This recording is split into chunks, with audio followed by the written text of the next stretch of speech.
ব্যাস এমনিতেই গরমের জন্য পাতলা জামা কাপড় পরিয়ে দিয়েছি। তো এগুলো পরার পরেই আমরা আমিও গোসল করে নামাজ পড়ে নিই। আমরা মা মেয়ে দুজনেই নামাজ পড়ছিলাম, ও নামাজ পড়ছিল। তো পরে আমি তসবিগুলো ওর হাত দিয়ে গুনছিলাম, আমি ওকে শেখাচ্ছিলাম এইগুলা। তারপরে আরও অনেক কিছু শেখাচ্ছিলাম, এগুলা বলতে হয় এই সেই, এগুলো অনেক কিছুই আমি ওকে শেখাচ্ছিলাম। তো আমাদের মা মেয়ের খুনসুটি শেষ করে ও আমাকে একটু বকা দেয়, আমি ওকে একটু বকা দিই। তারপরে এগুলা শেষ করে আমরা খাবার খাওয়ার জন্য রেডি হই। আমরা খাবার খাবো, এই কারণে ভাত বেড়ে আমরা খাবার খাই, আর আমার মেয়েকেও খাইয়ে দিই। এরপরে আমরা গত ঝড়ের দিনে যে আমাদের ঘরে টিন উড়ে গিয়েছিল, তো রসুনগুলা ভিজে গিয়েছিল, তো এই রসুনগুলা শুকাতে দিয়েছিলাম। এগুলা তুলে মাম্মামকে পড়তে বসিয়েও কি কাণ্ড ঘটায় দেখেন। তুই পড়া বল জনি বল। হ্যাঁ, তারপরে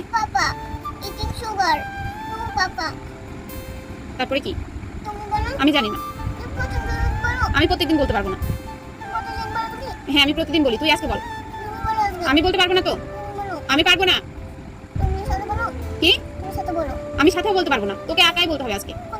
জনিটা হ্যাঁ, আমি বলতে পারবো না।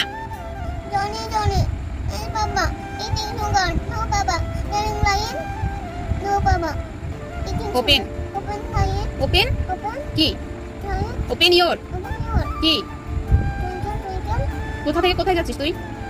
ঝগড়া ঝামেলা শেষ করে আমি রাত্রে ওকে দুধ খাওয়ানোর জন্য দুধ গরম করতে গিয়ে দেখি আমার দুধটাই ফেটে গিয়েছে, দুধটা ছানা হয়ে গিয়েছে আর কি। তো পরে আমরা না খেয়েই ঘুমিয়ে পড়ি।